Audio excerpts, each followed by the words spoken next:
Hola, hola, ¿cómo están? Muy buenas noches a todos, espero que se encuentren muy bien. Bueno, les habla Luis Luker aquí nuevamente, un jueves más, gracias al Señor. Hoy estamos jueves 28 del 11 del 2024 y gracias al Señor vamos a continuar con el estudio de Mateo en el capítulo 26 es en el que estamos. De verdad me alegra mucho de ojalá poder saber de cada uno de ustedes los que están conectados tanto en el Facebook como en el Google Meet.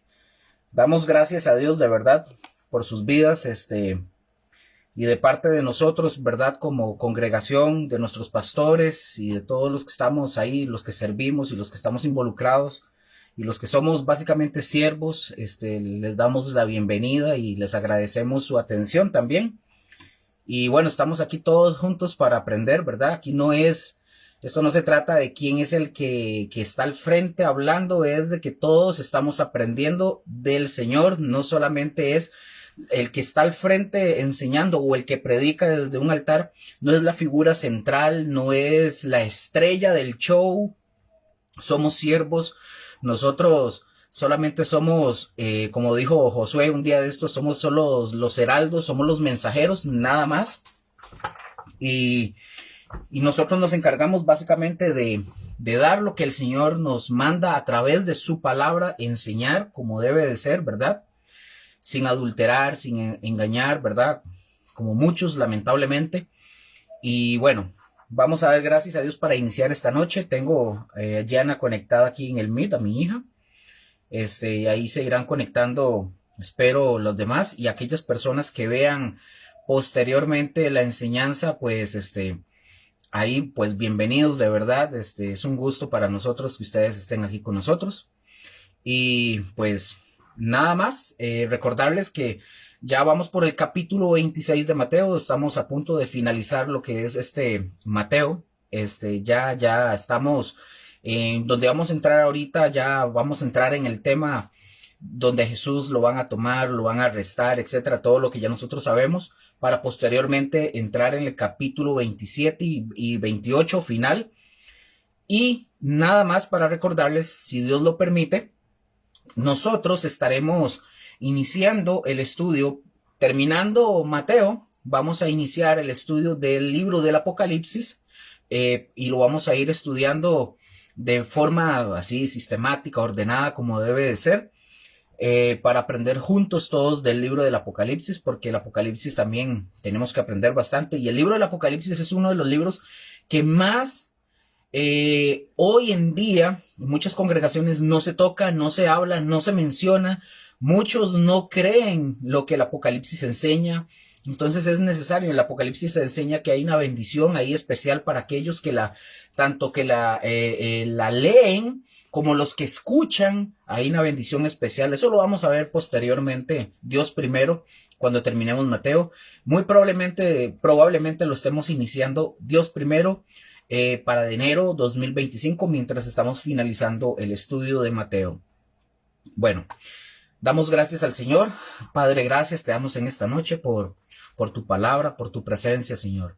Te pedimos que tú, Señor, limpies de nosotros, Señor, todo aquello que pueda apartarnos de ti. Quita todo obstáculo, todo aquello que nos aparte de prestar atención a tu palabra, a tu enseñanza, Señor. Quítalo, ayúdanos a estar atentos a lo que tú enseñas. Te damos gracias, Señor, y te doy gracias por mis hermanos, por cada uno de ellos que están conectados, que están aquí, Señor, siempre presentes. Te pido en el nombre de Jesús que ellos, Señor, puedan llevar el mensaje del Evangelio a otras personas, que ellos puedan enseñar, puedan instruir, puedan discipular y hacer discípulos como debe de ser, en el nombre de Cristo Jesús. Y te ponemos en tus manos toda esta noche, en el nombre de Jesús. Amén y amén. Bueno, mis hermanos, gracias nuevamente. Eh, Como dije, estábamos en Mateo 26 y la semana pasada habíamos terminado en Mateo 26, versículo 35. Voy a leer esta parte de ese párrafo, todo esto de Mateo 26, lo voy a leer en Mateo 26 desde el versículo 30, nada más para acordarnos, pero quedamos en el versículo 35. Entonces aquí es donde Jesús anuncia la negación de Pedro. Aquí es donde él anuncia. Buenas noches, Mónica. Me imagino que ahí debe estar Josué. Buenas noches. Bueno, un comentario ahora que vi a Mónica. Los pastores José y Mónica, ellos están ahorita conectados, ¿verdad? Desde el Facebook, para aquellas personas que si tienen alguna pregunta, tienen alguna necesidad de oración o algo, pueden escribirlo ahí, alguna pregunta. Perdón, los pastores están ahí. Yo no puedo responderles porque yo estoy aquí dando la enseñanza, pero si ellos pueden darles algún tipo de respuesta, un número telefónico para saber de sus solicitudes de oración o peticiones o algo, o conocer o saber algo de la congregación, los pastores están ahí. Pueden escribir en el Facebook sus preguntas con respecto al tema también.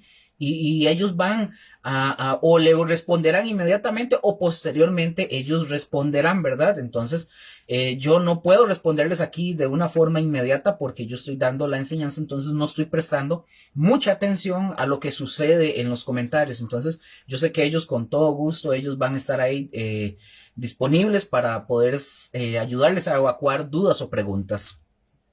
Para ver, sí, ahí están, correcto. Entonces, como dije, nada más voy a retomar desde el capítulo 26 de Mateo. Voy a volver a leer, quedamos en el versículo 35, pero quiero retomar nada más para acordarnos qué es lo que viene, para luego del 35 continuar. Y dice, versículo 30, y cuando hubieron cantado el himno, ya habíamos visto cuáles himnos cantaron, que eso debió haber sido algo hermoso, precioso. Cuando hubieron cantado el himno, salieron al monte de los olivos. Entonces Jesús les dijo, todos vosotros os escandalizaréis de mí esta noche, porque escrito está, herirá el pastor y las ovejas del rebaño serán dispersadas. Versículo 32. Pero después que haya resucitado, aquí está hablando Jesús, iré delante de vosotros a Galilea. Respondiendo Pedrito, ¿verdad? El impulsivo, para variar, le dijo, aunque todos se escandalicen de ti, yo nunca me escandalizaré. Jesús le dijo, de cierto te digo que esta noche, antes que el gallo cante, me negarás 3 veces. Pedro le dijo, otra vez Pedrito, aunque me sea, aquí estamos ya en el 35, aunque me sea necesario morir contigo, no te negaré. Y todos los discípulos dijeron lo mismo. Es interesante, aquí Mateo nos dice que todos los discípulos se fueron detrás, ¿verdad? De Pedro a replicar lo que él dijo. Vean qué interesante este versículo, nada más es un comentario adicional que quiero hacer. Pedro respondiendo, aunque todos se escandalicen, dice, yo nunca me escandalizaré. Y Pedro, ¿verdad? Con el pecho frío, así, yo nunca. Vean, mis hermanos, yo no voy a juzgar aquí a Pedro, porque a veces nosotros somos como Pedro. Señor, hasta el final. O le decimos a nuestros amigos o nuestros familiares, hasta el final contigo.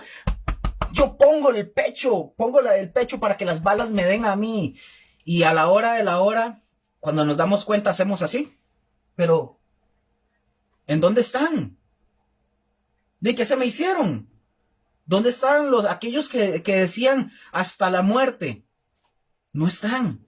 Ahora, así hemos pasado nosotros, creo que muchas también traiciones. Entonces, hemos sido traidores y también hemos sido traicionados. Entonces, aquí, por eso no podemos como jugar de vivos y decir, qué barbaridad la de Pedro. Es que yo no lo haría, no.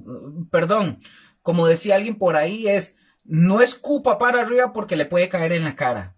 Entonces, a veces somos como Pedro. A veces nos comportamos y decimos hasta el final voy contigo. Y cuando uno vuelve a ver atrás, suave, estoy subiendo una montaña. ¿Quién me da la mano para subir? Ya se fueron. Y nos deja, o dejamos o nos dejan botados. Entonces, no estamos muy lejos a veces de tener un comportamiento impulsivo, así como el de Pedro. Entonces no podemos tampoco decir, qué barbaridad, yo no. Ese yo no, cuidadito. Entonces, como les había dicho, habíamos quedado en ese versículo 35 y ahí voy a retomar. Otra vez, Pedro le dijo a Jesús, aunque me sea necesario morir contigo, dice Pedro, yo no te voy a negar. Ya nosotros sabemos qué pasó posteriormente, lo veremos más adelante. Ya sabemos qué pasó. Y dice que también todos los discípulos dijeron lo mismo. Ahora, mis hermanos, ya iniciando ahí, esta era una oportunidad que Pedro, él no la usó. En lugar de eso, dice Pedro, aunque me sea necesario morir contigo, yo no te negaré. Pero vean, mis hermanos, vean qué bonito, porque Jesús conocía a Pedro Y ojo, conocía a Pedro mucho más de lo que Pedro creía conocerse a sí mismo. Y también, obviamente, Pedro al sobreestimarse a sí mismo. Pedro estaba listo para una caída. Ya Pedro estaba listo. O sea, el mismo Pedrito se estaba echando se comió el banano y tiró la cáscara y solito se estaba resbalando. Vean lo que dice para avanzar eso con Pedro, ¿verdad? Que Pedrito definitivamente es especial. Y repito, a veces somos como Pedro, a veces somos como Judas. Ish, peor todavía, peor. Entonces no podemos jactarnos de decir de que a mí no me va a pasar. No, hombres, yo no voy a caer, eso solo le pasa a la gente pecadora. No, mis hermanos, no hay justo ni aun uno. Y todos aquellos que hemos llegado a los pies de Cristo, necesitamos reconocer que somos unos miserables, unos inútiles. Necesitamos reconocer constantemente que necesitamos de Jesús para poder ser restaurados, transformados y poder mantenernos en pie. Dice Jesús que Él es la vid, que por cierto, ayer andaba con Josué en un lugar muy bonito, ¿verdad? Le invitaron a Josué, al pastor Josué, lo invitaron a dar una prédica, se llama La Vid. Hermoso, hermoso, muy bonito ese momento, todo lo que sucedió. Pero dice Jesús, yo soy la vid y vosotros sois los pámpanos.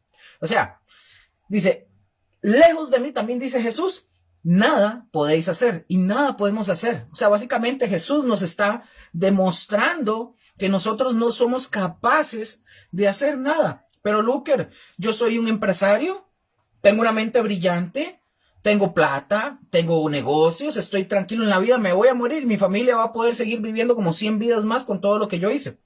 Sí, pero eso al final de cuentas no garantiza que usted vaya a vivir eternamente con Cristo. Eso no es garantía de nada.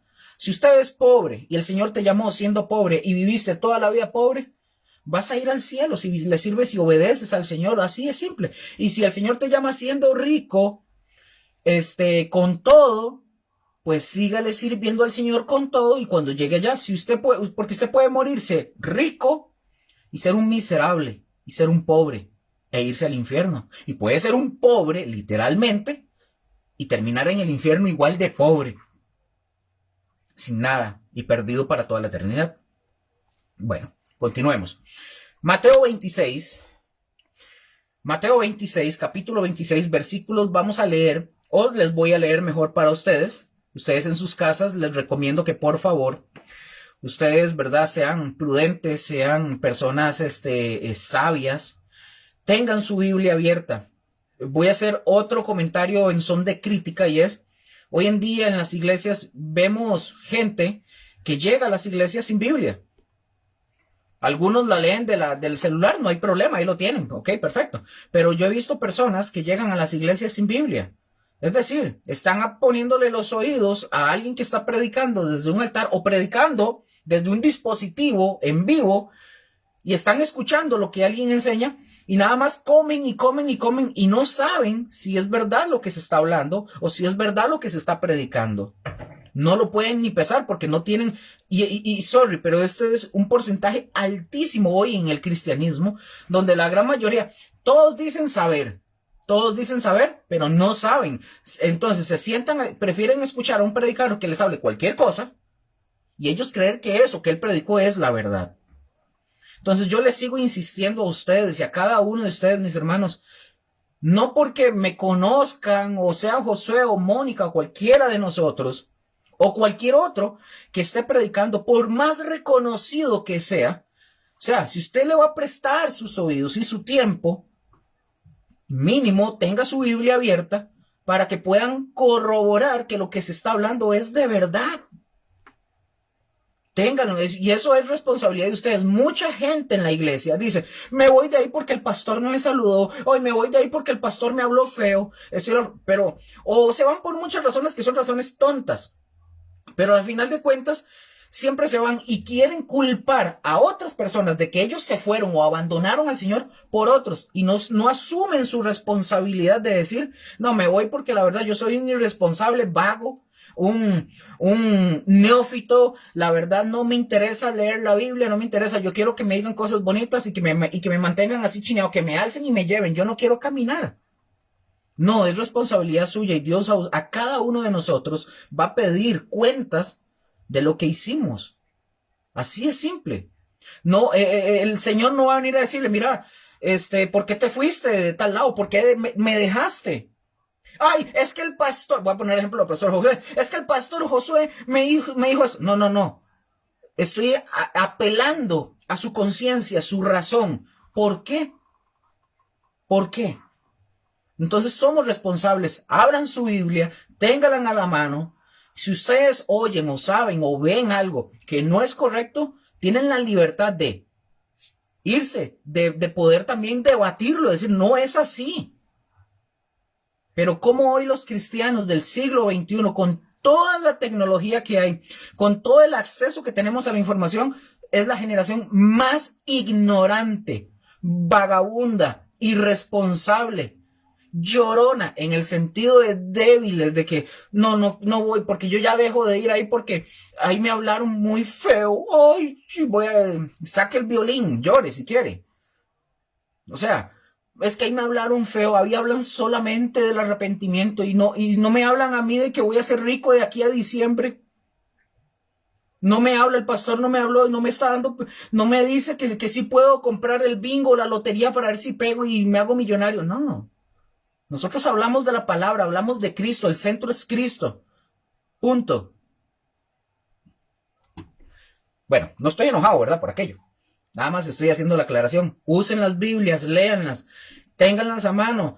Si van a preguntar algo, repito, ahí les podemos responder. Ahí están Josué y Mónica, que ellos con gusto pueden responderles cualquier consulta o cualquier petición de oración o lo que ustedes consideren que necesiten preguntar. Ahora, dice Mateo 26, versículo del 36 al 46. Entonces dice, llegó Jesús con ellos a un lugar, con los discípulos. Ya había pasado la Santa Cena, pues, había pasado todo eso ya Judas se había ido para atraer a la gente, etcétera, todo eso. Jesús llegó con ellos a un lugar que se llama Getsemaní y dijo a sus discípulos, sentados aquí, entre tanto que voy allí y oro. Y tomando a Pedro y a los dos, ojo con esto, me detengo un momento para ir lento. Le dijo a los discípulos, a los 11, Judas no estaba, sentados aquí, entre tanto, dice Jesús, voy allí y oro. Pero dice que tomó a Pedro y a los dos hijos de Zebedeo. Y dice que Jesús comenzó a... ¿Cuáles son los hijos de Zebedeo? Aquí está hablando de Juan. Ay, y se me fue el otro, perdón. Por aquí lo tengo, ahorita lo menciono. Se llevó a Juan, que era el discípulo amado, ¿verdad? Y a Pedro y a su hermano Juan y Jacobo, si más no me equivoco. Los famosos hermanos del trueno. Y tomando a Pedro y a los dos hijos de Zebedeo comenzó a entristecerse y a angustiarse. Dice que en gran manera, ojo, en gran manera, Jesús. Entonces, aquí estamos viendo la parte humana de Jesús. Jesús es Dios, 100% Dios, y era 100% hombre. No era 50% Dios y 50% hombre. Eso es una herejía. Era 100% Dios y 100% hombre. Aquí vemos que a Jesús dice que se empezó a angustiar y a entristecerse en gran manera. Esta es la parte humana, natural, como a cualquiera de ustedes o como a mí o cualquiera. Porque algunos pueden cuestionar, pero ¿cómo? Si Jesús, si él sabía, y es hombre, ahí estaba como hombre, obviamente eso le iba a angustiar, pero bueno, avancemos. Entonces Jesús, en el versículo 38, entonces Jesús les dijo a quién les está hablando, a Pedro y a los dos hermanos, a estos tres. Mi alma, ojo lo que dice Jesús, mi alma está muy triste hasta la muerte, y le dice, quedaos aquí y velad conmigo. 39. Yendo un poco Jesús más adelante, un poco adelante, se postró sobre su rostro orando y diciendo, Padre mío, si es posible, pase de mí esta copa, pero no sea como yo quiero, sino como tú. Versículo 40. Vino luego, ojo, otra vez se devuelve Jesús, vino a sus discípulos y les halló durmiendo y le dijo a Pedro, así que no habéis podido velar conmigo una hora, le dice. Le dice versículo 41, velad y orad para que no entréis en tentación. El espíritu espíritu, dice Jesús, el espíritu a la verdad está dispuesto, pero la carne es débil. Ahora, otra vez, fue y oró por segunda vez diciendo, Padre mío, aquí es Jesús otra vez, si no puede pasar de mí esta copa sin que yo la beba, dice Jesús, hágase tu voluntad. Versículo 43, vino otra vez y los halló durmiendo a los discípulos, ¿verdad? Porque los ojos de los discípulos estaban cargados de sueño. Versículo 44. Y dejándolos, dice que se fue de nuevo y oró por tercera vez, diciendo las mismas palabras. Versículo 45. Entonces vino a sus discípulos y les dijo, duermen ya, así como, duerman, ya, duerman, ya, descansad. He aquí, ha llegado la hora y el Hijo del Hombre es entregado en manos de pecadores. Levantaos, vamos, ved, se acerca el que me entrega. Ahora, vean mis hermanos, ninguna persona puede aproximarse, ninguno de nosotros, o ustedes o yo, podemos aproximarnos al relato bíblico de este momento, o de lo que sucedió en el huerto del Getsemaní, sin que ustedes y yo nos demos cuenta de que nosotros estamos entrando en una tierra santa, por así decirlo.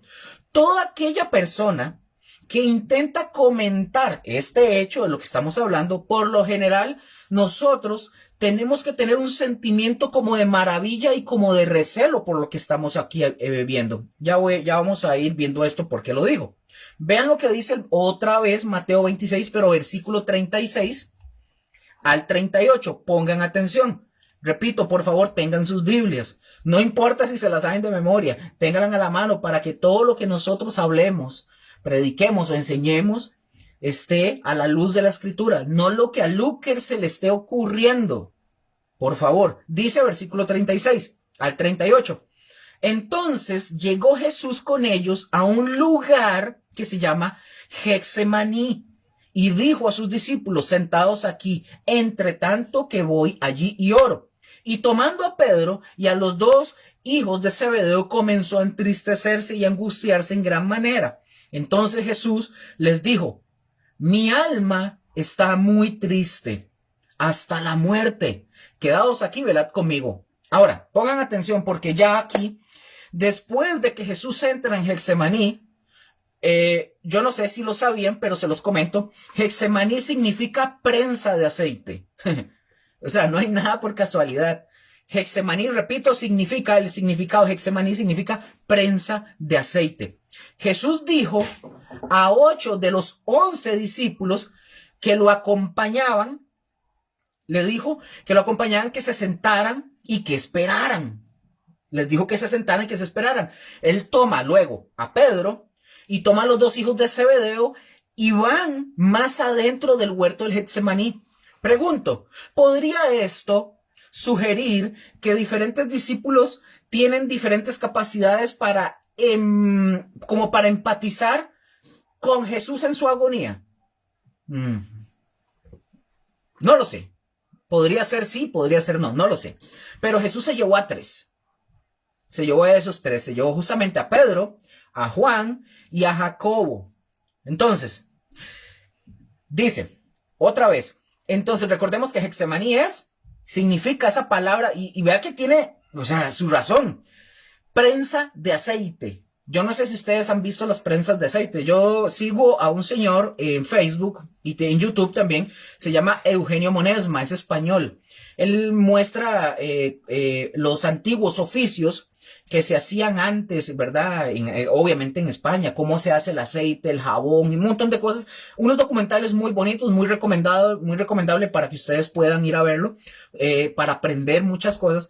Pero las prensas de aceite no es una prensa como las que yo uso en ebanistería. No son sargentos, no son prensas.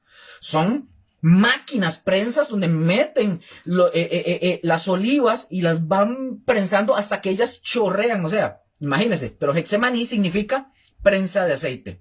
Dice, entonces llegó Jesús con ellos a un lugar llamado Getsemaní, prensa de aceite. Esto, mis hermanos, esto está justo al este.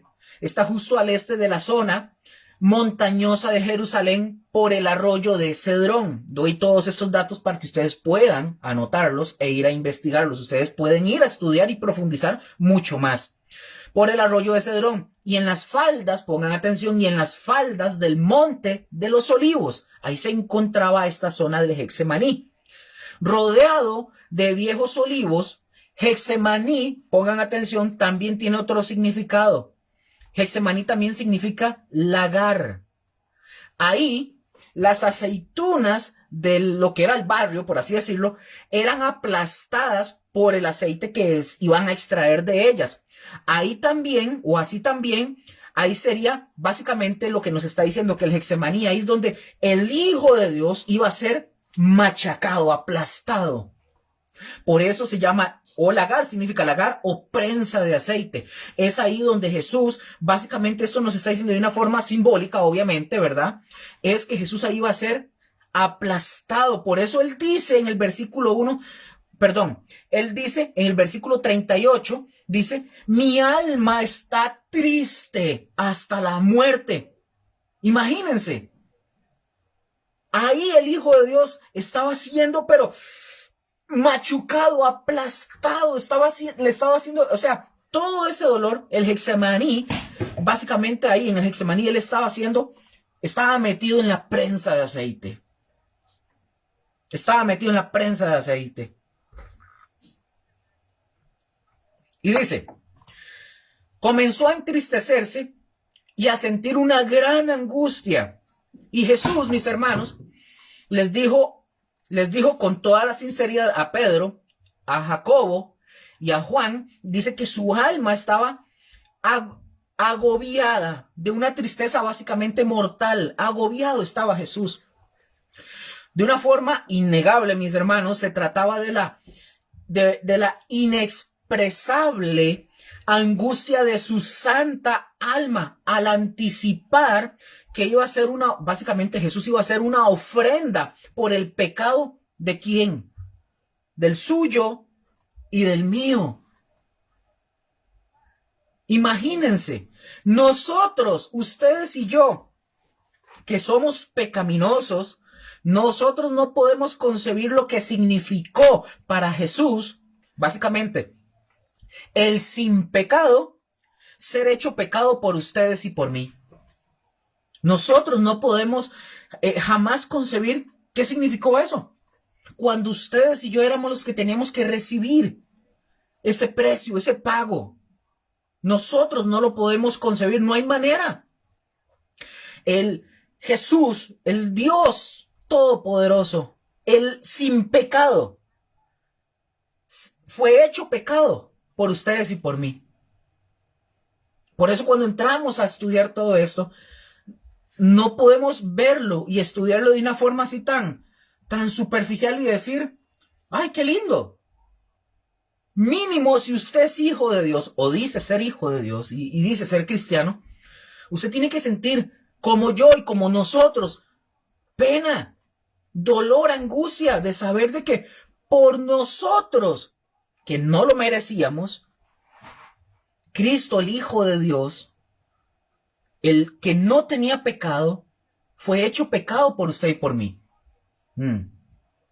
No podemos nada más agarrar y leerlo y decir y ponernos satisfechos con ver una película en Semana Santa y nada más ver algo bonito o algo que sucedió ahí memorable. No, no es solamente eso. Y vamos a ver más adelante, eso no ahorita no, pero más adelante vamos a ver que todo el tema de la crucifixión, que no es algo tan sencillo, los golpes y todo, lo vamos a ver más adelante. Y tenemos que aprender a ver ese acto de Jesús por ustedes y por mí, ya no con la simple, no nada más con una simple lectura por encimita de lo que dice. Hay que meternos y ver de fondo para ver si logramos más o menos comprender algo de lo que verdaderamente Él vino a quitar para que nosotros pudiéramos tener la libertad, para que pudiéramos vivir. No sé si me estoy dando a entender. Entonces, algo que ustedes y yo debemos de comprender y que no lo debemos de dejar nunca, nunca, es entender que Jesús expresa esos sentimientos y esas emociones, ya que Él, recordemos, ya que Él era completamente hombre, aunque también era completamente Dios, Él, el ser en naturaleza divina, él no se restringió, Dios en su naturaleza divina, él no se restringió cosa alguna en su naturaleza humana. ¿Qué quiero decir con esto, Luker?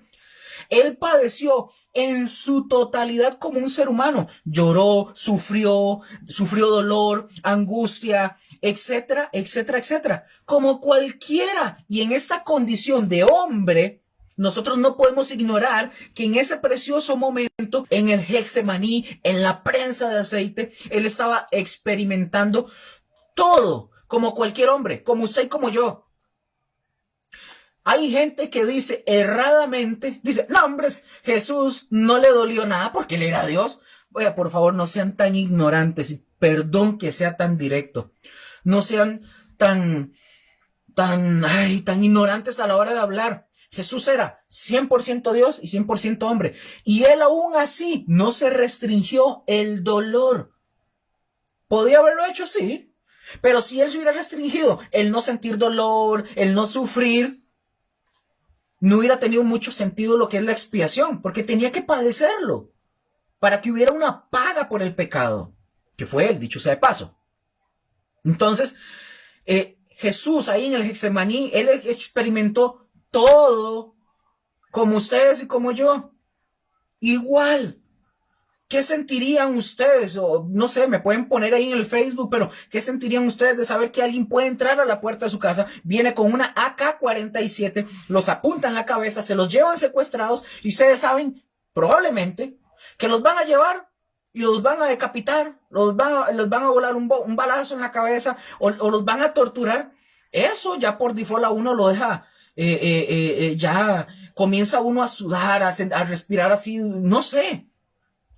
Ya uno comienza a sentir angustia de saber que va a suceder. Entonces, Jesús, como hombre, padeció todo. No se guardó nada. Lo sufrió todo. Vamos al versículo 39 de Mateo 26, por favor. Leo para ustedes. Yendo un poco más adelante, aquí ya sabemos que está en el Getsemaní. Yendo un poco más adelante, se postró sobre su rostro, orando y diciendo, Padre mío, si es posible, ojo, Padre mío, si es posible, pase de mí esta copa, pero no sea como yo quiero. Ahora, no es de sorprendernos que Jesús dejara a esos tres personajes, ¿verdad? A Pedro, a Jacobo y a Juan. No es de sorprendernos. Y que al adelantarse Jesús un poco, él entrara un poco más adentro del huerto, por así decirlo, del huerto del Getsemaní. Ahora, pongan mucha atención aquí, por favor. Pongan atención a esto. Nadie más, pongan ojo, nadie más podría compartir su sufrimiento ni orar su oración como la que decía Jesús, que decía, Padre mío, si es posible, pase de mí esta copa, pero no se haga como yo quiero, sino como tú, Padre. Para que ustedes y yo no pensemos que esta oración expresaba como una indecisión, por favor, esta oración no está expresando una indecisión o un deseo de volverse atrás. No, Jesús no estaba expresando eso. Nosotros debemos de recordar las palabras de Jesús en Juan capítulo 12, versículo 27 y 28, el cual voy a leer para ustedes. Repito, esta oración que está haciendo Jesús al Padre no está representando indecisión ni los deseos de volver atrás. No es eso. Vean lo que dice Juan capítulo 12, versículo 27 al 28. Dice, ahora está turbada mi alma. ¿Y qué diré? Padre, sálvame de esta hora. Mas para esto he llegado. Ojo lo que está diciendo Jesús. Mas para esto he llegado a esta hora. ¿En cuál hora? En ese preciso momento. Padre, glorifica tu nombre. Ojo, entonces vino una voz del cielo. Lo he glorificado y lo glorificaré otra vez. Por eso, mis hermanos, ojo qué interesante. Al orar Jesús al estar orando, que aquella copa pasara de él, ojo, él no estaba pidiendo ser librado de ir a la cruz. En ningún momento está pidiendo eso. Aquel era el propósito preciso para el que había venido al mundo, ir a la cruz.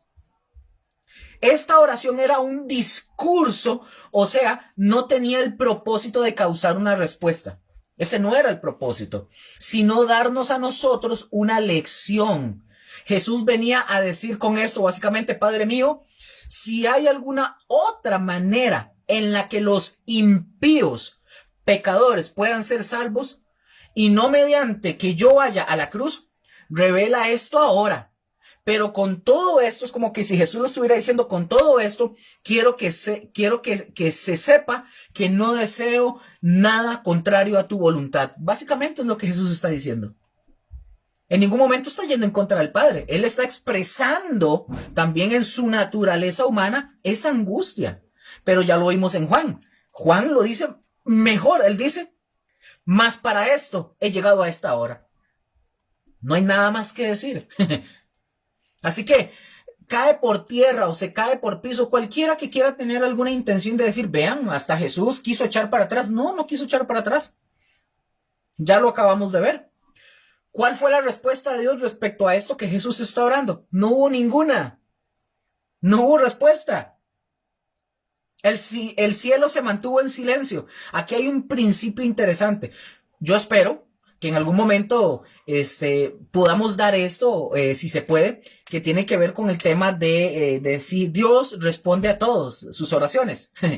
Eso es un tema bastante interesante, pero aquí entra mucho el tema de la soberanía de Dios, etcétera. Muchas cosas que la gente, muchos y cristianos ignoran al creer que Dios va a responder todas sus oraciones. Hay oraciones que Dios no responde. Y nosotros en la historia, en la Biblia y en la historia hemos visto eso, porque todo se encierra ¿en dónde? En la soberanía de Dios. ¿Qué es la soberanía de Dios? Rápido. Se lo resumo en palabras de Luker, fáciles y simples. La soberanía de Dios es que Dios hace lo que Él quiere, cuando Él quiere, con el que Él quiere, a la hora que Él quiere. Él no pide consejo, nadie lo aconseja y Él hace lo que Él quiera, como Él quiere y cuando Él quiere. Él no le pide a nadie permiso. Esa es la soberanía de Dios. A grandes rasgos, perdón. Entonces, mis hermanos, ¿cuál fue la respuesta de Dios? No hubo respuesta. El cielo se mantuvo en silencio. Por medio de este elocuente, por así decirlo, este elocuente silencio, nosotros sabemos que no había otra forma en la que Dios pudiera justificar a los culpables pecadores, o sea, a ustedes y a mí, a excepción que Cristo, el implacable Salvador, muriera como nuestro sustituto. No había otra. Esa era la forma, esa era la manera que ya en su eterno presente el Dios Trino, las tres personas de la Trinidad, el Padre, el Hijo y el Espíritu Santo, ya lo habían planificado en su eternidad que así iba a ser. No había otra. No había otra forma. Obviamente, mis hermanos, hay un sentido en el que todas las cosas, son posibles con Dios, ¿verdad? Hay un sentido en eso, hay un sentido. Sin embargo, esto es verdadero solo en un sentido. ¿Por qué, Luker? Porque hay cosas que son moralmente, pongan atención, porque hay cosas que son moralmente imposibles para Dios. Voy a dar un ejemplo.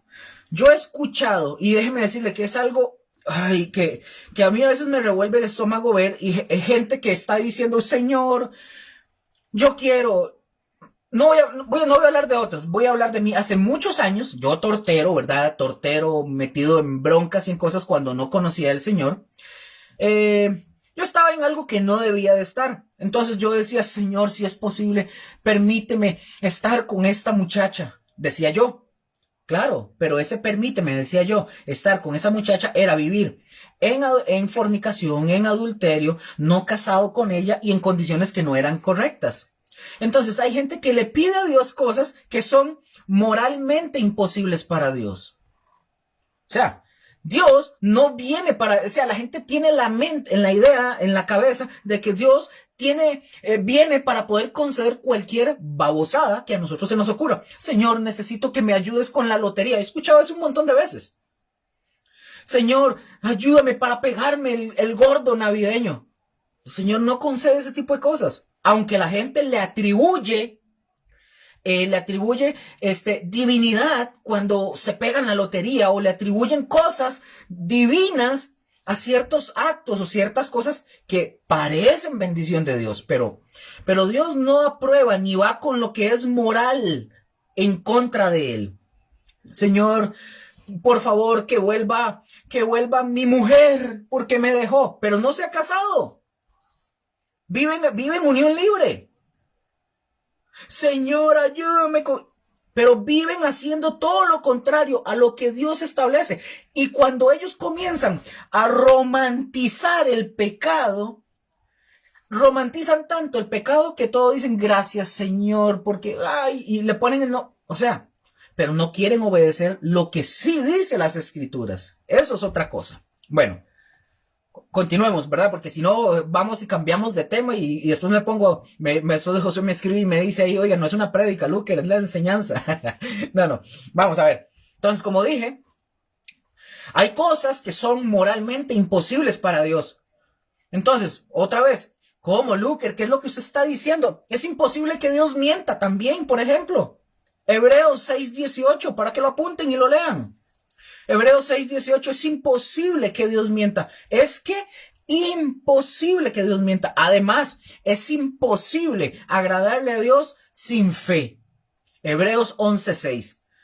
No era moralmente posible que Dios expiara los pecados y redimiera a la humanidad perdida fuera del perfecto sacrificio satisfactorio de ira que Jesús mismo preparó en el Getsemaní. Ahí no sé si Mónica y Josué ahí están, pero me doy a entender, para que me escriban si vamos claros, ¿verdad? Que no voy perdido.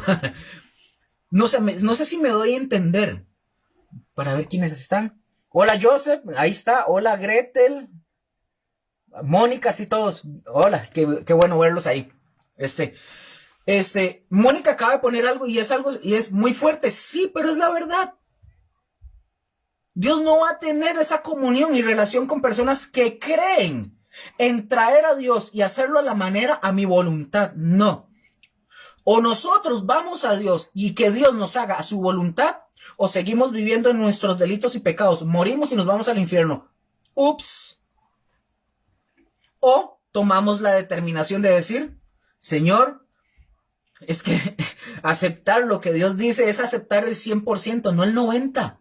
No el 99.99999%, es el 100%, lo que Dios dice o nada.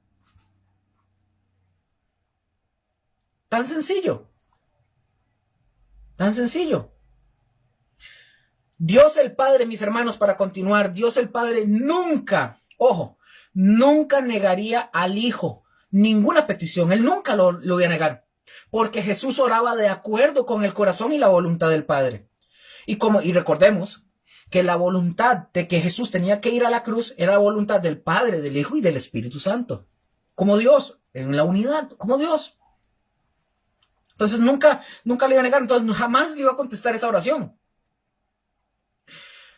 Así como Jesús también vemos que tomó la copa del juicio, ojo, Jesús tomó la copa del juicio en la cruz. Nosotros sabemos, por lo tanto, que no es posible, pongan atención, que no es posible que la salvación llegue de ninguna otra forma.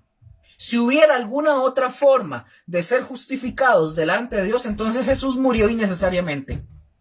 Ven, mis hermanos, esto es un tema riquísimo para tocar y aquí estaríamos nosotros hablando horas con respecto al tema de esto de la salvación y de la justificación, pero no había otra forma, porque si hubiera otra, mis hermanos, Jesús hubiera muerto de forma innecesaria. Hubiera sido por balde, como dirían. Y hay gente que cree que para poder agradar a Dios es mira, me voy a meter a servir. Ah, no, voy a hacer obras buenas. Ah, de aquí en adelante, voy a ser más eficiente en mi trabajo, voy a tratar un poco mejor a la gente. No, suave. Si nosotros no hemos nacido de nuevo, si no hemos recibido ese milagro, ese sacrificio de Jesús y reconocerlo, aceptarlo, caminarlo y vivirlo, no importa cuántas cosas buenas usted pretenda hacer, sea que viva en su casa, sea que sea en el trabajo, sea en la iglesia, sea en el servicio, en lo que sea. Si usted cree que puede obtener perdón y salvación a través de cualquier otra cosa que no sea a través del sacrificio de Cristo, estamos fregados. Solo por el sacrificio de Cristo. Así es simple. No hay otra cosa. Y repetidas veces, mis hermanos, en el Nuevo Testamento, la copa es una imagen poderosa de la ira de Dios y el juicio de Dios. Vean, por ejemplo, Salmo 75:8. Salmo 75:8. Salmo 75:8 dice, porque el cáliz, aquí cáliz es una copa, pues, el cáliz está en la mano de Jehová y el vino está fermentado, lleno de mistura, y él, Dios, derramará del mismo. Hasta el fondo lo apurarán y lo beberán todos los impíos de la tierra. Ojo lo que dice. Hasta el fondo lo apurarán y lo beberán todos los impíos de la tierra. No dice una parte, dice de la tierra en general. Isaías 51:17. Isaías 51:17 dice, despierta, despierta, levántate, oh Jerusalén, que bebiste de la mano de Jehová el cáliz de su ira, porque el cáliz de aturdimiento bebiste hasta los sedimentos. Jeremías 25:15, por favor. Jeremías 25:15. Porque así me dijo Jehová Dios de Israel, toma de mi mano la copa del vino de este furor y da a beber de él a todas las naciones a las cuales yo te envío. Ahora, quiero leerles dos comentarios, valga la redundancia, de dos comentaristas. Perdón, de uno. Dice él, dice este hombre, Jesús se convirtió, por así decirlo, dice él, en un enemigo de Dios que fue juzgado y forzado a beber de la copa de la ira del Padre para que nosotros no tuviéramos que beber de esa copa. Esta era la fuente de la agonía de Jesús. Sigue diciendo este comentarista. La copa no representaba la muerte, sino el juicio. Jesús no temía a la muerte y cuando hubo terminado su obra en la cruz, la obra de recibir, cargar y satisfacer el justo juicio de Dios Padre por nuestros pecados, cuando él terminó esa obra, simplemente se entregó a sí mismo a la muerte por su propia elección, dice este hombre.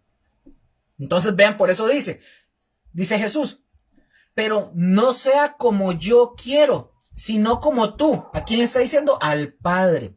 No sea como yo. Jesús dice, no se haga mi voluntad, Señor. O sea, si es posible, si fuera que hay otra posibilidad, alguna otra, Señor, de que tenga que redimir a los hombres, si hubiera otra forma, sería bueno. Pero si no, Señor, tranquilo, no pasa nada. Yo quiero hacer tu voluntad y si esa es, vamos allá. Por eso dice, no sea como yo quiero, sino como tú. Entonces Jesús llegó a un punto de decisión ahí en el Getsemaní. No era, vamos a ver, no era que no hubiera decidido antes o que antes no hubiera consentido. Pero ahora ya él había llegado a un punto de decisión ya única. Esa decisión era única. Jesús tomó la copa en el Calvario, pero decidió hacerlo Sí, ok, me detengo otra vez. Jesús decide, o si tomó la copa en el Calvario, en la cruz, él la tomó en la cruz, pero él decidió hacerlo de una vez por todas en el Getsemaní. ¿Se acuerdan qué significa Getsemaní? ¿Recuerdan? Ahí lo pueden escribir en el Facebook. ¿Qué significa? Dos cosas. El lagar o prensa de aceite. Ahí fue donde Jesús decidió que iba a beber esa copa. Donde él la toma. Él lo decidió. Ojo, no tu voluntad, sino la mía. Cambió el paraíso por el desierto y trajo a Edén a Getsemaní. Esto es un comentario también. Voy a decirles este comentario también. Son tres. Dice, repito, no tu voluntad sino la mía. Cambió el paraíso por el desierto. Aquí está hablando este hombre, está diciendo Jesús cambió el paraíso donde él estaba por estar en el desierto. Y trajo a Edén al Getsemaní. Ahora, no mi voluntad sino la tuya. Trae angustia al hombre que ora, pero transforma el desierto en el reino y trae al hombre de Getsemaní a las puertas de la gloria, dice este comentarista. Dice otro, esta lucha en Getsemaní, el lugar de devastación, tenía un lugar importante en el cumplimiento del plan de redención de Dios. Si Jesús fallaba aquí, también hubiera fallado en la cruz, si hubiera sido así. Su éxito aquí en Getsemaní hizo posible la victoria en la cruz. Y el último comentario, la lucha en la cruz fue ganada primero en oración en el Getsemaní y Jesús se postró sobre su rostro orando. Vean qué lindo. Ese fue el triunfo en Getsemaní. Ahora, antes de continuar, quiero que presten atención, quiero que comparemos esta historia con Marcos y Lucas para ver algunos elementos que Mateo no nos enseña a nosotros en este punto. Entonces vamos a ver Marcos capítulo 14, versículos del 32 al 38. Repito, otra vez reitero y vuelvo a repetirlo. Tenga su Biblia a la mano, léala, téngala a la mano. Lo que estamos hablando aquí, usted tiene que leer lo que estemos hablando esté en la escritura, que no sean invenciones nuestras. Repito, como dije ahora, hay muchos líderes hoy en la iglesia que están enseñando y no abren la Biblia. No la abren. Y peor aún, las mismas ovejitas, las personas, no tienen Biblias, llegan sin Biblias. O sea, no están pero ni en capacidad para poder hacer un juicio, pesar que si lo que se está diciendo será verdad o será mentira. Se lo comen tal cual. Así, les pueden dar, ¿cómo se llaman estos? Les pueden dar chetos con Coca-Cola y ellos felices. Y creer que esos chetos y esa Coca-Cola es un manjar esplendoso y que eso le va a ayudar en su sistema y en la salud, creyendo eso y creyendo que es palabra de Dios cuando no lo es. Vean la Biblia. Por eso tenemos la capacidad, gracias a Dios, de saber leer, escribir y entender. Vayan a la Biblia. Marcos. Marcos 14, versículo del 32 al 38, dice, estoy comparando Marcos, y les dije que íbamos a leer Marcos y Lucas para comparar esta misma escena en otros evangelios. Marcos 14, 32 al 38 dice, vinieron pues a un lugar que se llama Getsemaní y dijo a sus discípulos, sentados aquí, entre tanto que yo oro. Y tomó consigo a Pedro, a Jacobo y a Juan. Si nosotros notamos, en Mateo no menciona a Jacobo y a Juan, nada más menciona a los hijos de Zebedeo. Marcos dice los nombres. Y tomó consigo a Pedro, a Jacobo y a Juan y comenzó a entristecerse y a angustiarse, Jesús. Y les dijo, mi alma está muy triste hasta la muerte, quedaos aquí y velad. Yéndose un poco adelante, se postró en tierra y oró que si fuese posible pasase de él aquella hora. Y decía, Abba, esta palabra Abba es papito, ¿verdad? Ya sabemos eso. Papito lindo, Abba, Padre, todas las cosas son posibles para ti. Aparta de mí esta copa, mas no lo que yo quiero, sino lo que tú. Vino luego y los halló durmiendo y dijo a Pedro, Simón, ¿duermes? ¿No has podido velar una hora? Versículo 38. Velad y orad para que no entréis en tentación. El espíritu a la verdad está dispuesto, pero la carne es débil. Ahí vimos esa comparación de Mateo con Marcos. Vamos a ver Lucas capítulo 22, versículo 39 al 46, para compararlo también con estos dos que ya vimos. Lucas, perdón.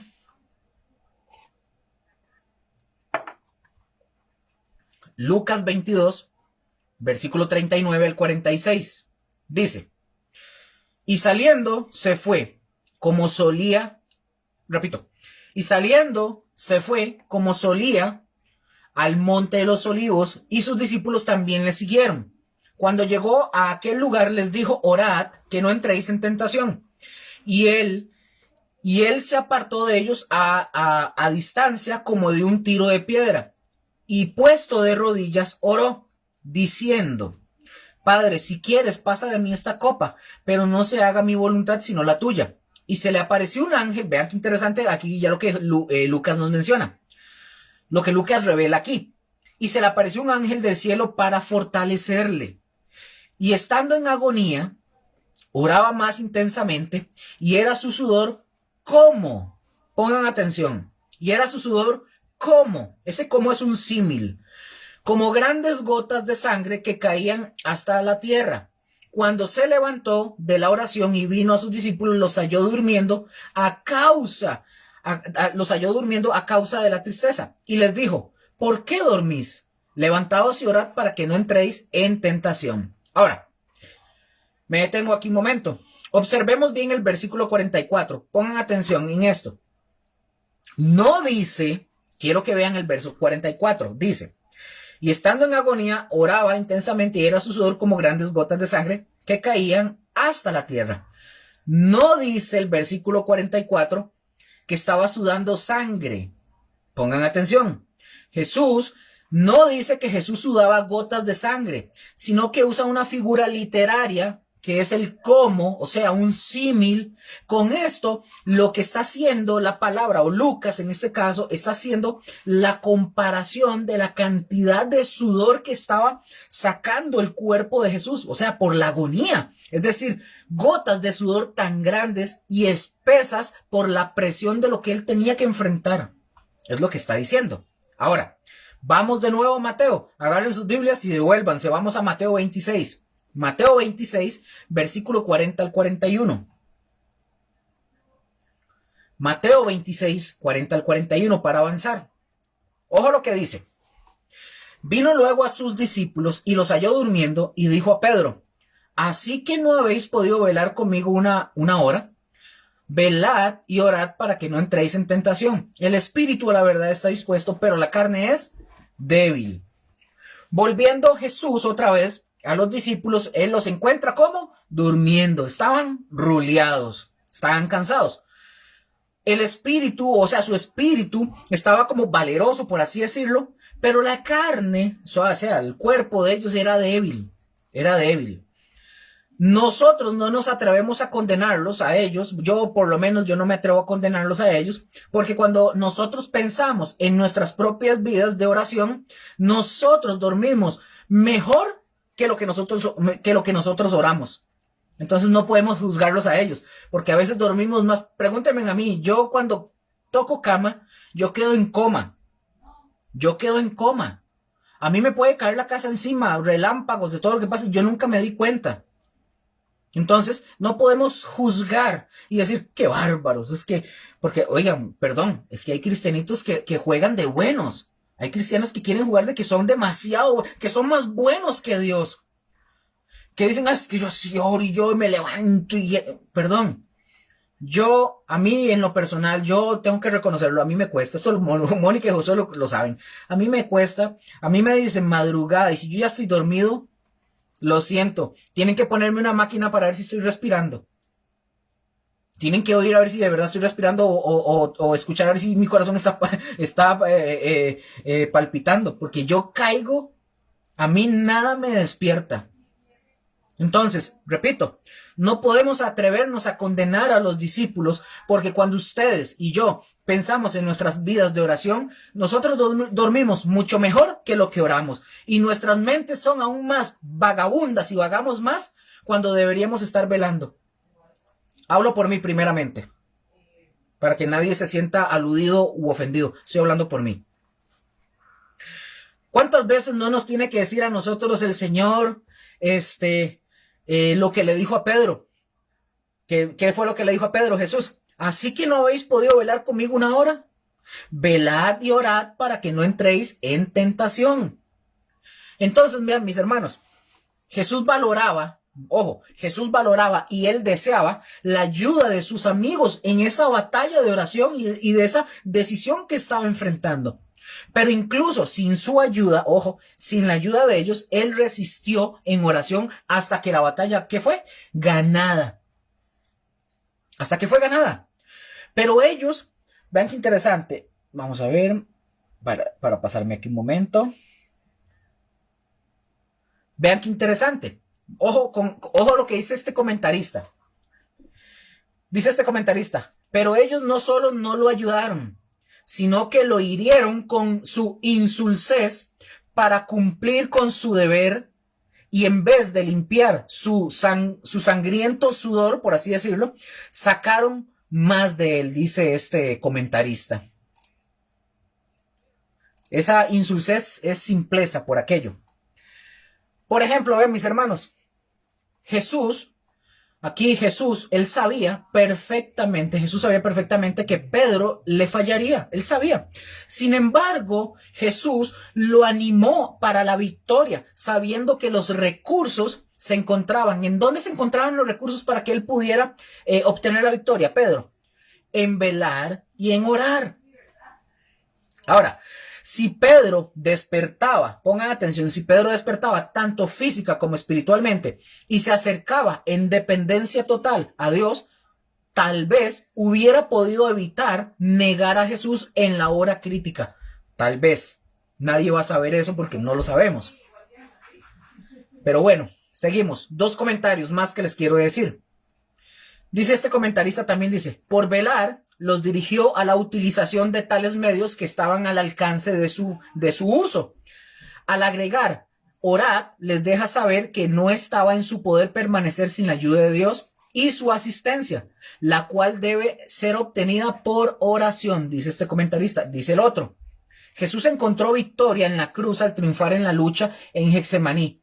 Pedro, al igual que nosotros, falló en la tentación más adelante, porque falló en velar y orar. Entonces, bueno, termino este comentario de él y les digo algo. La batalla espiritual a menudo es ganada o perdida antes de que llegue la crisis. Me detengo aquí un momento. Vean lo que dice este comentarista. Al igual que Pedro, ustedes y yo fallamos en la tentación. Fallamos en la tentación porque fallamos ¿en dónde? En velar y en orar. No queremos velar y orar. Queremos la respuesta rápida. Queremos una respuesta maruchan. Señor, ocupo una respuesta, ocupo un milagro. Entonces, como Dios no contesta, a veces lo hace inmediatamente, como Él quiere, recordemos la soberanía de Dios, y a veces no responde. Él responde cuando Él quiere. Entonces, Señor, entonces, ¿qué hacemos? La respuesta maruchan. No. Yo meto mano, le tengo que ayudar a Dios o busco que alguien me solvente esa ayuda. Yo necesito que alguien a mí me diga qué tengo que hacer.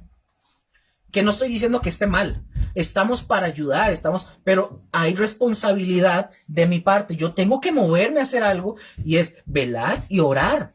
Y no solo velar y orar. Yo necesito urgentemente a Dios y tengo que velar, orar, buscar su palabra, congregarme. Tengo que ir y buscarlo genuinamente. No esperando a que Él me conteste un milagro, sino porque yo quiero buscarlo a Él genuinamente. Por eso fallamos, como Pedro. Y la batalla, vean qué interesante lo que él dice. La batalla espiritual a menudo es ganada o es perdida antes de que llegue la crisis. ¿Por qué? Básicamente porque no velamos y no oramos. Y ahí es donde radica el problema. Sorpresa. Entonces, nosotros estamos por una situación. ¿Qué hacemos? Ay, la verdad es que no tengo plata, pero voy a pagar con la tarjeta de crédito porque me voy a ir a dar un viaje a los Estados Unidos. Quiero ir a Disney, quiero ir a Disney y voy a gastar plata. Y después cuando yo regrese, Dios verá, que Dios me ayude. No, Dios no te va a ayudar. Eso es una irresponsabilidad. Ahora, cambien esa historia o este ejemplo con nuestras vidas en lo cotidiano. En nuestras cosas que hacemos cuando abandonamos a Dios y nosotros cuando ya nos vemos en las crisis es, ay sí, ahora sí ocupo un milagro, ahora sí existe Dios, ahora sí hay cristianos, ahora sí hay iglesias, cuando antes de que llegue la crisis nosotros no tuvimos la capacidad de ser obedientes a Dios y buscarlo antes, perdón, y buscarlo antes. Pero Lucas, yo ya estoy en la crisis y estoy mal, pues busca a Dios, igual, arrepiéntete. Arrepintámonos, reconozcamos nuestro pecado y digamos, Señor, no puedo sin ti. Soy un miserable, soy una miserable. Necesito de ti, cometí errores, nunca te pedí consejo, hice lo que me dio la gana, te resistí, ya no quiero eso. Quiero tomarme de tu mano, quiero que me dirijas, quiero que me aconsejes, quiero que me digas qué debo de hacer y yo quiero obedecer. Si no hacemos eso, vamos a seguir en un círculo vicioso. Todos. Entonces, por eso, antes de que llegue la crisis se puede ganar o perder si oramos o velamos. O si no, no lo hacemos. Ahora, hablando de esto, quiero enseñarles algo adicional. Aquí va a entrar un punto que es de conflicto para muchos. Que tengo que decirlo de esta forma, es un punto de conflicto para muchos cristianos que por nula o poca preparación ignoran estos detalles. Yo ya les enseñé a ustedes en algún momento que hay reglas, hay normas y hay una disciplina que nosotros estudiamos, que es la hermenéutica, que es el arte y la ciencia para poder interpretar correctamente o lo más correctamente posible las escrituras. Yo les había dicho a ustedes que la escritura no tiene errores, no tiene ningún solo error y no se contradice. El error lo tenemos nosotros. Cuando nosotros venimos a la escritura, por default viene el error. Entonces aquí viene un punto de ese, de que hay que entender de que nosotros, bueno, ahorita lo menciono y Josué en esto me va a apoyar porque ya lo hemos conversado y esto la gran mayoría de personas que cuando se estudia todo esto de teología ya lo conocen. Ojo, como dato adicional, yo quiero ser respetuoso con esto. Hay muchos líderes, pastores, hombres y mujeres que han utilizado el versículo 40 de Mateo 26 para afirmar, ojo, para afirmar que el tiempo mínimo para una oración es de 1 hora. Y lo ponen como doctrina, lo enseñan y dicen, es que si usted no oró 1 hora o media hora, usted se va a ir al infierno. Eso dicen. Pero a la luz de la escritura, mis hermanos, no hay un tiempo definido. No hay un tiempo definido. Y esto, que la gente hace esto o que enseñan esto, es por errar en el conocimiento serio y sistemático de la escritura. Recuérdense que les acabo de mencionar, dentro del estudio teológico, nosotros nos encontramos con una herramienta que se llama la hermenéutica. Y dentro de estas reglas encontramos una que dice, no podemos enseñar una doctrina basándonos de un solo versículo. Nadie puede enseñar una doctrina basándose en un solo texto bíblico o solo una frase. Eso dice la regla. Nosotros, para poder hacer eso, debemos de revisar todo el panorama general que encontramos en la Biblia. Todo el panorama. Por ejemplo, les voy a dar un ejemplo. Si nosotros habláramos del tema del Redentor, hablando del Redentor o de la redención, ¿qué tendríamos que hacer ustedes y yo para hablar del Redentor? De acuerdo al punto 1 de aclaro. Ahora, quiero aclarar. Muchos de los que enseñan doctrinas sacadas de un solo texto y muchas veces fuera de su contexto, dicho sea de paso, es por mera ignorancia, por una nula o poca preparación y de estudio serio de las Escrituras. En este caso, aunque no es justificable, se sabe que es por la no preparación. Un ejemplo, alguien puede venir y decir, alguien puede decir que lo pongan a enseñar algo y que no tiene una preparación, pero tampoco es justificable, hay que prepararse. Pero mis hermanos, tristemente están otros hombres y mujeres que sí se han preparado, ojo, que sí se han preparado, incluso hasta con grados académicos y títulos que adrede promueven doctrinas erradas y enseñan y enseñanzas acomodadas a sus propios propósitos, con el fin de cumplir ellos sus ideas y sus planes, y usan la escritura adulterando para que la gente se doblegue y haga lo que ellos dicen, con el lema o el eslogan: Dios me dijo, así dice el Señor. Sean obedientes. Y te sacan un texto bíblico y dicen, vea, si usted no ora una hora, porque Jesús dice, porque le dijo a Pedro, ¿por qué no ora una hora? Y entre otros versículos. Pero no podemos hacer una doctrina de un solo versículo. De hecho, lean la oración de Jabes. Cuando ustedes lean la oración de Jabes, díganme en cuánto duró orando Jabes para que Dios le contestara. Si ustedes la leen así corrido, Jabes no duró pero ni un minuto. Y Dios le contestó. En la escritura nosotros, mis hermanos, encontramos un abanico, por así decirlo, de personas que en un momento determinado oraron, y esa oración no fue más de un minuto, como lo acabo de mencionar, por ejemplo, el de la oración de Jabes.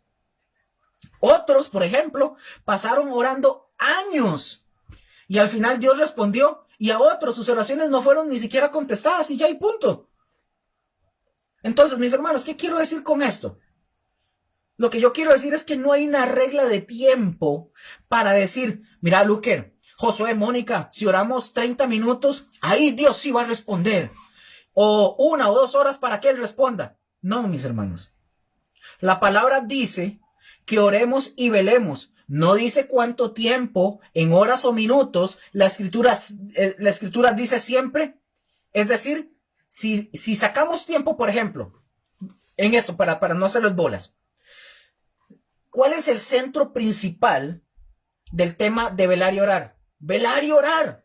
¿Cuándo? En todo tiempo. No dice que si 5 minutos, que si media hora, que 1 hora. Mi hermano, usted que me está viendo y que me está escuchando, si usted ora de corazón al Señor, de verdad con un corazón sincero al Señor, y su oración solamente dice, Señor, te pido en el nombre de Jesús, de verdad, guíame, instrúyeme, cámbiame, moldéame y ayúdame a cumplir tu propósito, Dios te escucha.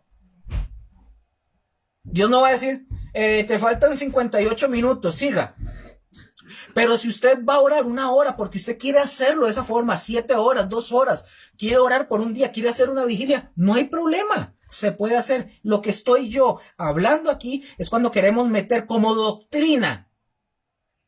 Queremos meter como doctrina y obligación que yo venga y le diga a usted, voy a usar un ejemplo aquí que estoy viendo en la pantalla. Un ejemplo, voy a usar a Gretel de ejemplo. Gretel, si usted no me ora 1 hora, usted se va a ir al infierno y está condenada. No, no es cierto. Porque yo no soy Dios, yo no puedo enviar a nadie al infierno. Yo no envío a nadie, ni al cielo ni al infierno.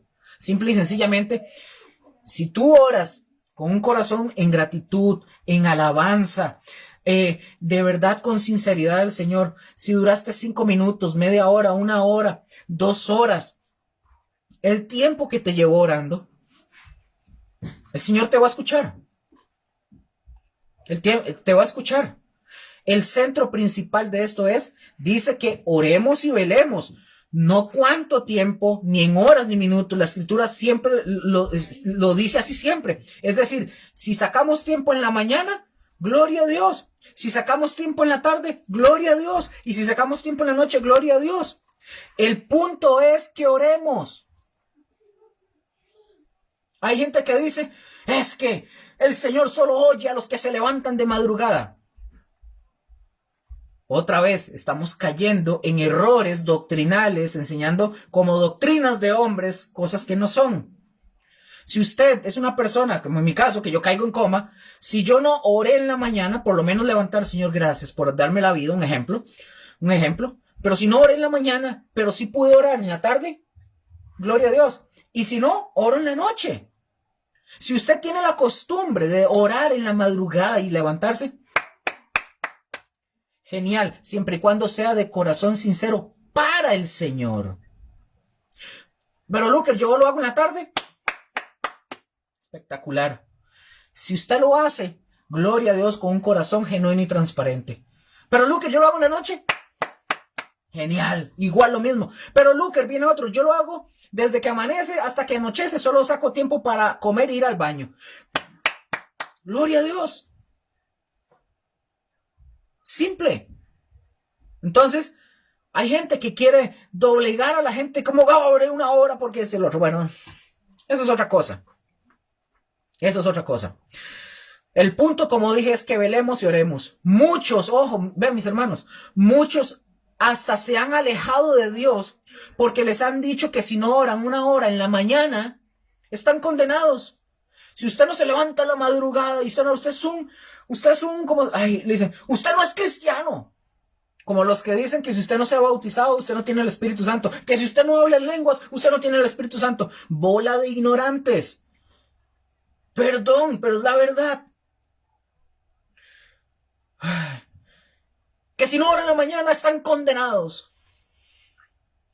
Nosotros podemos decir mucho de esto, mis hermanos, mucho, pero el Señor aquí no está implantando una doctrina de orar una hora, sino que lo que está haciendo es un reproche, le reprocha a Pedro y a Jacobo y a Juan que no lo estaban haciendo, es como un reproche. O sea, no pudieron ni siquiera aguantar una hora, es lo que les está diciendo. O sea, no pudieron ustedes mantener sus ojos abiertos un rato. Es como que si dijéramos, mira, Josué, te dormiste en la vigilia, no pudiste aguantar ni media hora. No está estableciendo el tiempo, está diciendo, no pudiste aguantar. Eso es lo que está diciendo. Entonces, en los siguientes versos, ¿verdad? Eso es lo que le reprocha, lo que ellos no estaban haciendo. Entonces, en los siguientes versos, nosotros vemos cómo Jesús regresa una tercera vez. Y en cada ocasión que Jesús regresó a orar, no se dice o se menciona cuánto tiempo oró, no dice. Es más, recuerden que les acabo de decir, que si todavía me quedan 10 minutos, que en ningún momento Jesús les está estableciendo el tiempo. Jesús va y ora y regresa y los vuelve a encontrar dormidos. Y no encontramos un texto en Mateo que diga, Jesús regresó por segunda vez y les dijo, ¿no habéis orado una hora? No lo dice. Regresó la tercera vez y dice, no dice que Jesús les dijo, no podéis haber orado una hora, porque si el texto hubiera mencionado como mínimo tres veces, que Jesús les hubiera mencionado que no oraron una hora, ahí ya hay que considerar que él está estableciendo un tiempo mínimo, porque no podemos hacer una doctrina de un texto. No podemos sacar una doctrina y decir, esto es así porque así está establecido.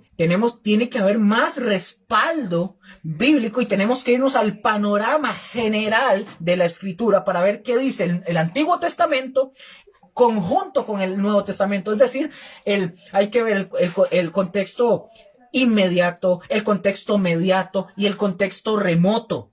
Hay que verlo todo. No podemos nada más decir, vea, Jesús dice que una hora y punto, vámonos a orar. No, y son las 3 de la mañana y alguien así, cabeceando, yéndose de cabeza porque tiene ganas de dormir mientras, si se duerme se va a ir al infierno. Ya basta de eso. Es tiempo de que usted, cristiano, usted el que me está viendo, me está oyendo, en serio, tómese estudiar la Biblia seriamente.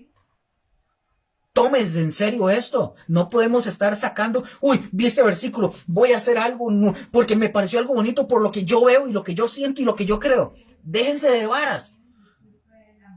Estamos metidos en tantos problemas por creer que la Biblia dice algo que a mí se me ocurre.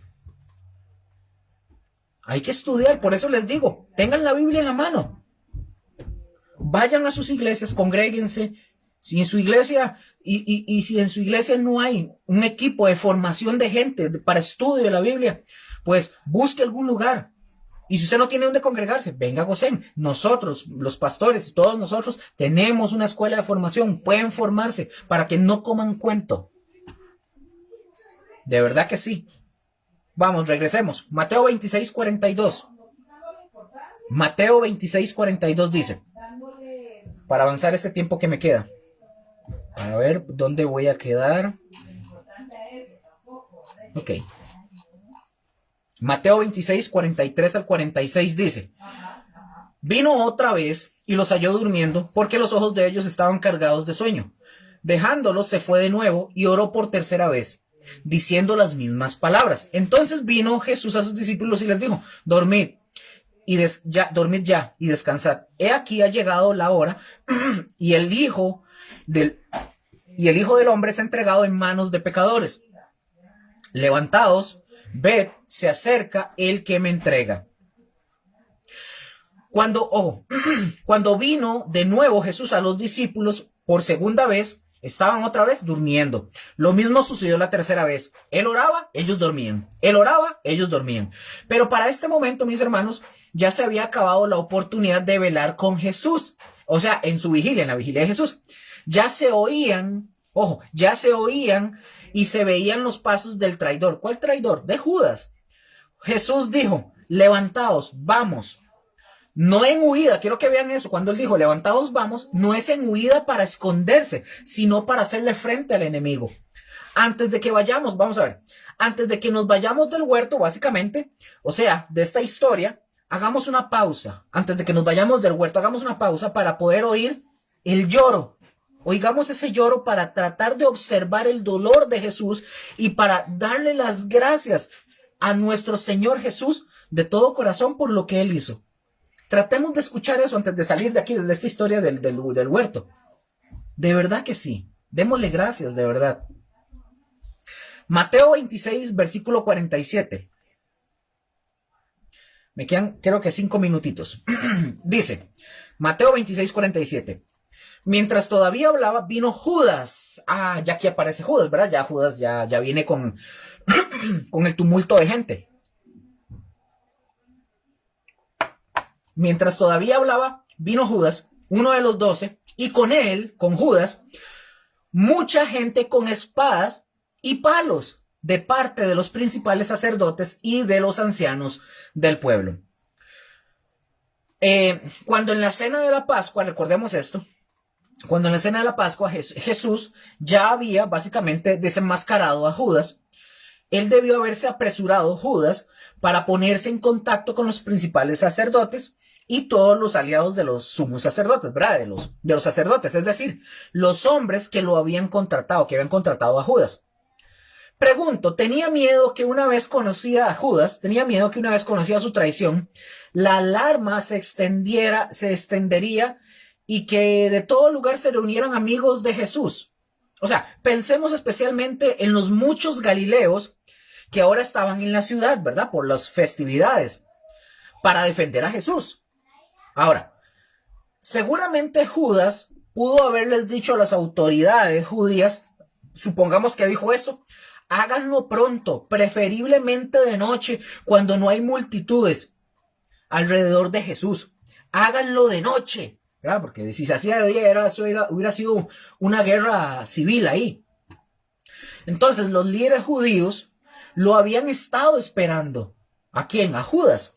Estaban tan ocupados con esta conspiración de destruir a Jesús, como lo explica el versículo en Juan 18, 28, que aún no habían participado ellos ni siquiera de la cena pascual.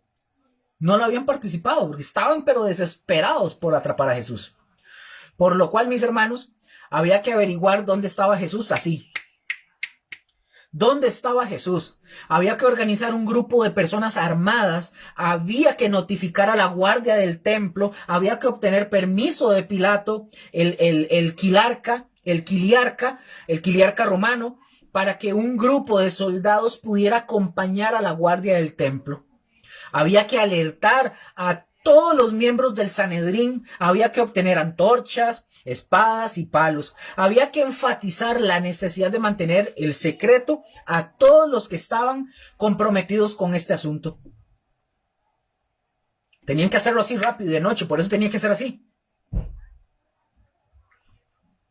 Ahora, que el perfecto Salvador, o sea Jesús, fuera traicionado por una de sus propias creaciones presenta una de las más asombrosas incoherencias de la historia. Aparte de la depravación humana, ¿verdad? No podríamos explicar la miserable e injustificable, o el miserable e injustificable engaño de Judas. No hay forma de justificarlo. Mateo, otra vez. Mateo 26:47. Y mientras todavía hablaba, vino Judas, uno de los 12, y con él mucha gente con espadas y palos, y de parte de los principales sacerdotes y de los ancianos del pueblo. Entonces, para ir finalizando con esto, mientras Jesús todavía estaba hablando a los 11 discípulos restantes, llega Judas, ¿verdad? Llegó Judas con una armada, con espadas y con palos. Obviamente, mis hermanos, las armas no podían ser idea de Judas, evidentemente, ya que Judas nunca había visto al Señor Jesús resistirse ni tampoco pelear. Tal vez, ojo con esto es tal vez las armas simbolizaban la determinación de los principales sacerdotes y ancianos de capturar a Jesús sin dejarle posibilidad de escape alguno, por así decirlo. Ya que Judas, ojo, ahora, ya que Judas era uno de los 12 discípulos, sería algo imposible mencionar todos los privilegios que le habían sido autorizados a Judas durante los muchos días, semanas y meses que había pasado en la inmediata compañía de Jesús. Esta confianza, ojo, esta confianza la habían puesto incluso no solo Jesús en Judas. Esta confianza la habían puesto incluso los 11 discípulos en ese mismo Judas.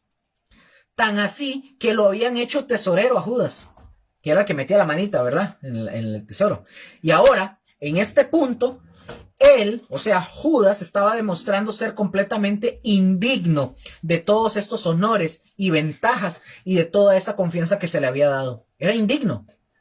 Se había convertido en un traidor desvergonzado y repugnante, un miserable traidor, uno que por la despreciable suma de 30 piezas de plata estaba entregando al enemigo, le estaba entregando al enemigo al más grande benefactor que haya caminado en la tierra, es decir, al mediador, Dios y hombre, el Señor Jesucristo. Termino con esto. Nadie sabe exactamente cómo estaba formada la muchedumbre, de verdad, de personas que acompañaba a Judas. Si es que se puede hablar correctamente de una formación o de orden. Si se permite alguna suposición, por así decirlo, podría ser la siguiente. Adelante venía Judas. Si hiciéramos una suposición, adelante, Judas. Por lo menos esto parece estar bien establecido, más o menos se entiende en la escritura. Se dice que la multitud estaba con él. Además, Judas es el que se iba a acercar a Jesús en el versículo 49 para señalarlo a los acompañantes. Eso es lo que más o menos establece. Y termino con dos comentaristas que dicen lo siguiente. Judas sabía dónde encontrarlos. Jesús pudo haber frustrado el plan de Judas fácilmente al escoger un lugar diferente para esa noche, pero esa no era su intención, la de Jesús, no era cambiar de lugar. El otro comentarista dice, y con este termino, aquellos especializados en el lenguaje judío nos dicen que la guardia ordinaria del templo pertenecía a los sacerdotes y a tales oficiales como sus empleados. Pero en las grandes celebraciones, los gobernantes romanos agregaban una banda de soldados que aún así estaban bajo el mando de los sacerdotes, dice este comentarista. Vean, mis hermanos, ya a partir de este punto, ya nosotros vamos a ver, ya aquí Jesús, ya sabemos, la siguiente semana, Dios primero, vamos con el versículo 48 y 49, donde ya Judas le hace la señal, ¿verdad?, a los captores para que tomen a Jesús. Y de ahí vamos a por así decirlo, como a desplegar bastante en este tema de la enseñanza, porque aquí ya es como aquí ya viene como dándose lo que va a suceder, ¿verdad?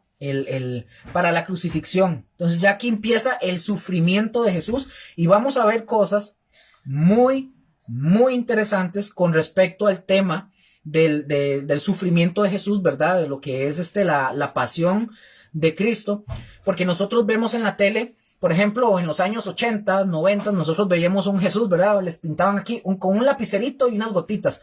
Luego aparece la pasión de Mel Gibson y Mel Gibson hace digamos, muestra algo que se acerca o se asemeja a una realidad, pero no es del todo.